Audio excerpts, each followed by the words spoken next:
Ya estamos dispuestos para comenzar otro estudio más de sabiduría para el corazón. ¿Tiene su Biblia? Busque Romanos capítulo 6 versículos 1 y 2.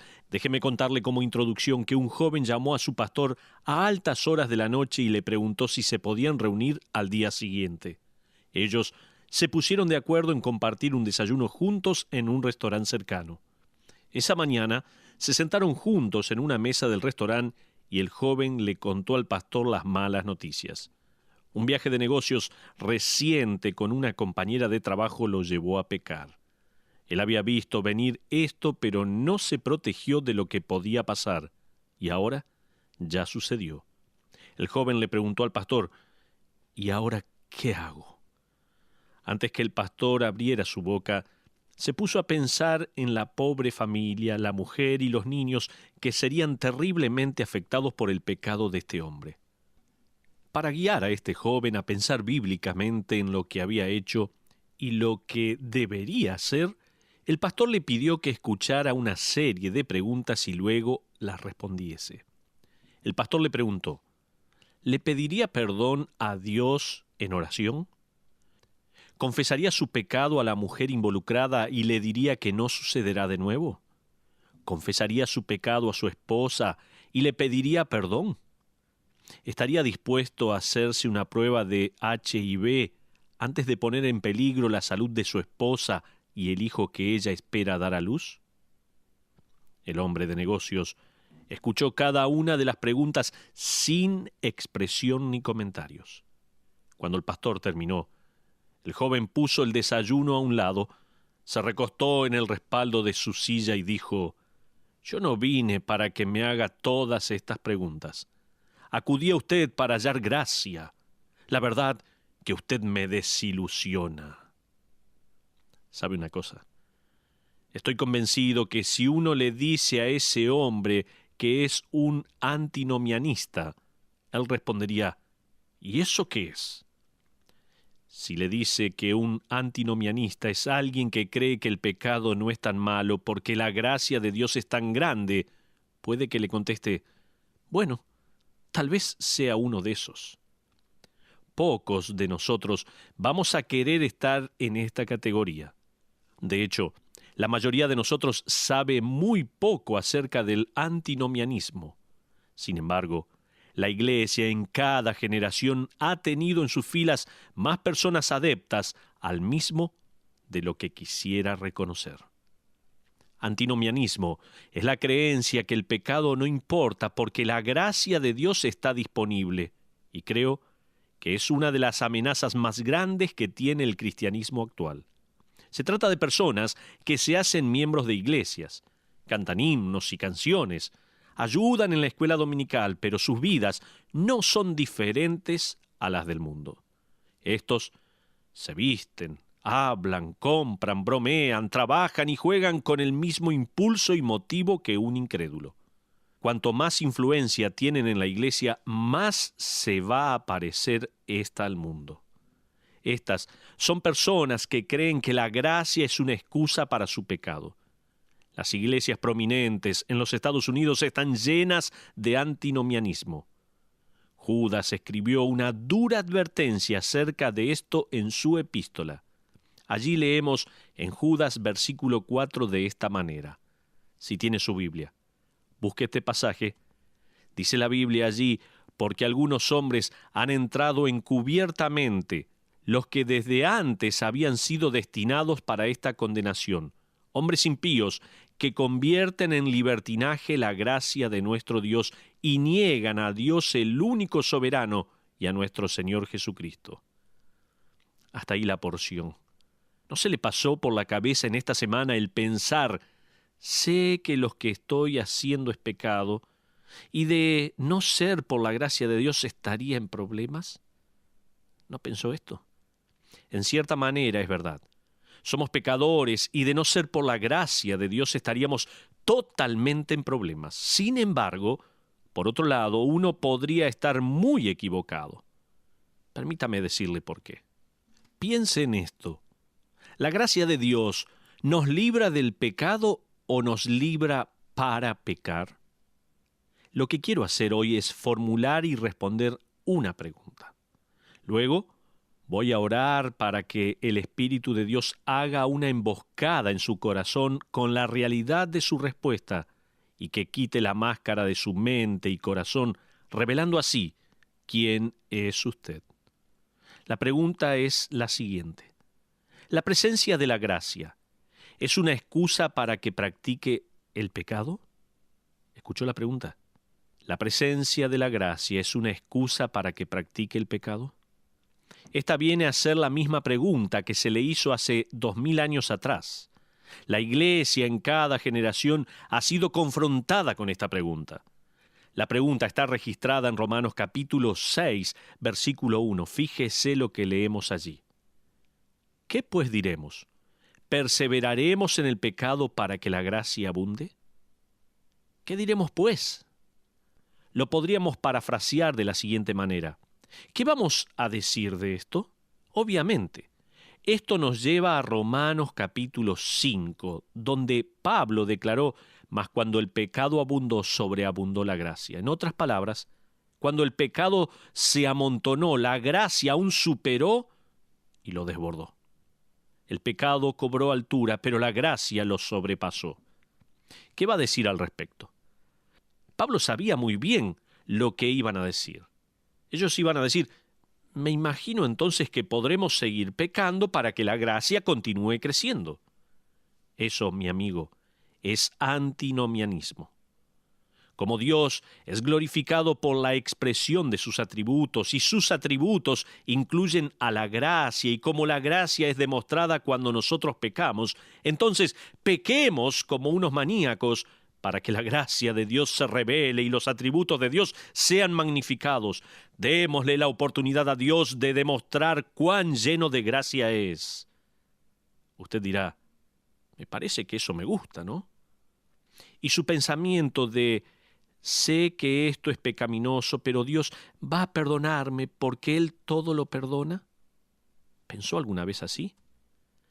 El antinomianista más famoso de la historia mundial, persona de la cual todos deberían saber algo, fue Rasputín. Su verdadero nombre era Gregory, pero los aldeanos locales le pusieron Rasputín, que significa inmoralidad. Cuando Rasputín tenía 22 años, hizo un peregrinaje espiritual a Grecia. En su estadía allí, estuvo bajo la influencia de una secta antinomianista conocida como los flagelentos. Ellos creían que pecar era necesario para la salvación. Cuanto más uno pecaba, más seguro podía estar de su salvación. Después de 2 años, Rasputín reapareció en su aldea local en Rusia como un hombre sagrado y misterioso, con un deseo por la inmortalidad y una habilidad inusual de curar a los enfermos. Para ese entonces, él había desarrollado su propia rama de antinomianismo. Él creía que una persona debía quedar físicamente exhausta por la inmoralidad y la borrachera, y una vez que alcanzaba ese estado de cansancio pasaría a ser recipiente de la gracia de Dios. Eventualmente Rasputín viajó a Petersburgo y logró una audiencia con la familia imperial, el zar Nicolás y su esposa Alexandra. El zar y su esposa estaban pasando un momento difícil con la enfermedad incurable de su hijo, que sufría de hemofilia. Al parecer, la presencia de Rasputín ayudó a que la salud del hijo mejorara. Él pasó a ser parte del círculo íntimo de la familia real. Inclusive, cuando la familia fue confrontada con los escándalos morales y financieros de Rasputín, Alexandra lo defendió y se rehusó a hacer algo al respecto. Luego comenzaron los rumores diciendo que ellos también estaban involucrados en cuestiones inmorales. Cuando se desató la Primera Guerra Mundial, el zar Nicolás tomó el comando del ejército personalmente, dejando a Alexandra y Rasputín solos. Se les dio mucho más poder que antes. Líderes prominentes se fueron al exilio por pedido de Rasputín. Personas malvadas llegaron al poder por medio de Rasputín. La economía y la moral pública tocaron fondo. En breve, la anarquía comenzaba a adueñarse de las calles de la capital. Ministros del gobierno conspiraron a asesinar a Rasputín y finalmente lo lograron al envenenar su vino y arrojarlo al río donde se ahogó.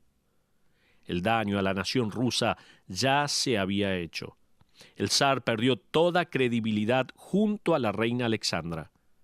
El tiempo de la revolución había llegado. 3 meses después, el zar Nicolás y su familia fueron brutalmente acribillados por rebeldes rusos conocidos como los bolcheviques. El vacío de poder fue ocupado por un líder conocido como Lenin, quien trajo sus ideas de lo que conocemos hoy como el comunismo. Un historiador escribió que de no haber habido un Rasputín nunca hubiera habido un Lenin. De no haber habido un Lenin, no se hubiera propagado nunca el comunismo ateo a través del imperio. Amigos, la falsa teología que engañó a un hombre y luego a toda la familia real, y luego a la sociedad de místicos, finalmente abrió el camino a casi 100 años de comunismo ateo que dominó a más de 1 billón de personas. La teología bíblica ya ha sido abandonada por la mayoría de las grandes iglesias de distintos países y hombres malvados han logrado posiciones de poder en el mundo. Mi amigo, si el antinomianismo puede engañar a un hombre y luego influenciar y engañar a muchas personas, posiblemente sea un peligro para usted también. ¿Tuvo alguna vez el pensamiento, sé que estoy pecando, pero estoy seguro que Dios me va a perdonar? ¿Pensó alguna vez así? Sé que no tendría que estar mirando esto o aquello, pero Dios es un Dios de gracia. ¿No es maravilloso? Le pregunto de nuevo, ¿la presencia de la gracia es excusa para practicar el pecado? ¿Cree que ha sido liberado del pecado o liberado para pecar? ¿No es eso lo que Pablo insinúa? El pecado crece, pero la gracia crece aún más que todo nuestro pecado. Nosotros cantamos cosas así. ¿Estamos cantando himnos herejes? Me pregunto. ¿Qué van a decir al respecto? Dice Pablo en Romanos 6:1, ¿vamos a continuar pecando para que la gracia abunde? ¿Cuál es la respuesta? En el versículo 2 leemos, en ninguna manera. El versículo 15 dice, ¿qué pues? ¿Pecaremos porque no estamos bajo la ley, sino bajo la gracia? En ninguna manera, otra vez se repite. En otras palabras, ni lo piense, por favor. Así lo traducía mi madre y lo usaba con frecuencia. Pero hay 3 preguntas concernientes a la gracia de Dios. El apóstol Pablo, guiado por el Espíritu Santo de Dios, dice en el versículo 2, porque los que hemos muerto al pecado, ¿cómo viviremos aún en él? Creo que Pablo está haciendo 3 preguntas en esta frase. Se trata de 3 preguntas que él creyó que nos alertaría y prevendría que vayamos por el camino que destruye el verdadero significado de la gracia y pervierte el verdadero deseo de una vida santa. Las 3 preguntas son estas. Escuche bien. ¿Se olvidó de lo que le ha sucedido? ¿Se olvidó quién es? ¿Se olvidó a dónde pertenece? Vamos con cada una de estas preguntas. ¿Se olvidó lo que le ha sucedido? Fíjese nuevamente en el versículo 2. Los que hemos muerto al pecado, ¿cómo viviremos aún en él? Dicho de otra manera, ¿se olvidó que ha muerto al pecado? ¿Se olvidó de eso? Usted no tiene que pecar en cada oportunidad. Ha muerto al pecado, entiéndalo. Pablo usa esta expresión una y otra vez en este capítulo de Romanos. Él dice en el versículo 3, todos los que hemos sido bautizados en Cristo Jesús, hemos sido bautizados en su muerte. Y allí está. Versículo 4, porque somos sepultados juntamente con Él para muerte por el bautismo. Allí está. Versículo 5, fuimos plantados juntamente con Él en la semejanza de su muerte. Versículo 7, porque el que ha muerto ha sido justificado del pecado. Versículo 8, y si morimos con Cristo, creemos que también viviremos con Él. Versículo 11, consideraos muertos al pecado. Allí está. Se va repitiendo constantemente esta frase. Una y otra vez. El apóstol Pablo dice que hemos muerto al pecado y no podemos estar más muertos. Ahora, hablando de estar muerto al pecado, hay 5 interpretaciones de estar muerto al pecado. Entonces, ¿qué quiere decir Pablo con que hemos muerto al pecado? Vamos a luchar con el pecado. Entonces, ¿cómo podemos luchar con algo que no está vivo? Permítame darle 5 interpretaciones. 4 son errores de interpretación muy comunes en la actualidad. Nosotros hemos sido afectados por estos errores. Créalo que es así. El primer error de interpretación, tome nota, siempre le animo a hacerlo. El primer error de interpretación es que, como creyentes, hemos muerto a la atracción del pecado. Esta interpretación puede probarse falsa al leer simplemente las cartas de Pablo a los creyentes que se convirtieron a Cristo y, a pesar de todo, son tentados a pecar. Pablo mismo va a decir en el próximo capítulo 7 de Romanos, versículos 19 al 20 y el versículo 24, de esta manera, se lo leo. Porque no hago el bien que quiero, sino el mal que no quiero, eso hago. Y si hago lo que no quiero, ya no lo hago yo, sino el pecado que mora en mí. Miserable de mí, ¿quién me librará de este cuerpo de muerte? ¿O estamos muertos al pecado, pero ese cuerpo muerto aún nos produce problemas? No hemos muerto a la atracción del pecado. Tengamos cuidado con esto. No hemos muerto a la atracción del pecado. Pero, en segundo lugar, el segundo error de interpretación es que nosotros, como creyentes, debemos morir al pecado diariamente. Alguien puede encontrar espacio para este argumento y, desde ya, el movimiento de santidad tiene como uno de sus distintivos la idea de crucificar el viejo yo como secreto a la vida cristiana victoriosa. El problema es que el punto de inicio está mal. Esta interpretación comienza con el esfuerzo humano en vez de comenzar con Dios. Además, la imagen está mal. Si hay algo que uno no puede hacer es crucificarse a sí mismo. Finalmente, el tiempo verbal que usa Pablo no encaja con este punto de vista. Pablo no está diciendo que debemos morir cada día, sino que ya hemos muerto al pecado. De la misma manera que todos hemos pecado en Adán, en el pasado, también hemos muerto en Cristo en el pasado. Cuando Adán pecó, como cabeza de la raza humana, nosotros pecamos con él. Cuando Cristo murió en la cruz como cabeza de la nueva raza, nosotros morimos con él. Le recuerdo, estamos viendo 5 interpretaciones de lo que significa estar muerto al pecado. 4 son erróneas, 1 es la correcta. Dijimos, los creyentes mueren a la atracción del pecado. Algunos creen esto. En segundo lugar, mencionamos que los creyentes mueren al pecado diariamente. En tercer lugar, la naturaleza pecaminosa del creyente ha sido erradicada. Ese es otro error. Un tercer error de interpretación es que la naturaleza pecaminosa del creyente ha sido erradicada. Esta filosofía enseña que una persona pasa a ser perfecta en justicia. La tragedia de esta filosofía es que confunde la perfección de Cristo con nuestra perfección. También ignora las muchas promesas que, si nosotros, los creyentes, confesamos nuestros pecados, Él, Dios, es fiel y justo para perdonar nuestros pecados y limpiarnos de toda maldad. Ese versículo está en 1 de Juan, capítulo 1, versículo 9, y no fue escrito a incrédulos, sino a creyentes. El cuarto error de interpretación es que los creyentes morimos al pecado renunciando a éste. Dicho de otra manera, un creyente alcanza ese punto especial en su viaje espiritual en el cual renuncia al pecado.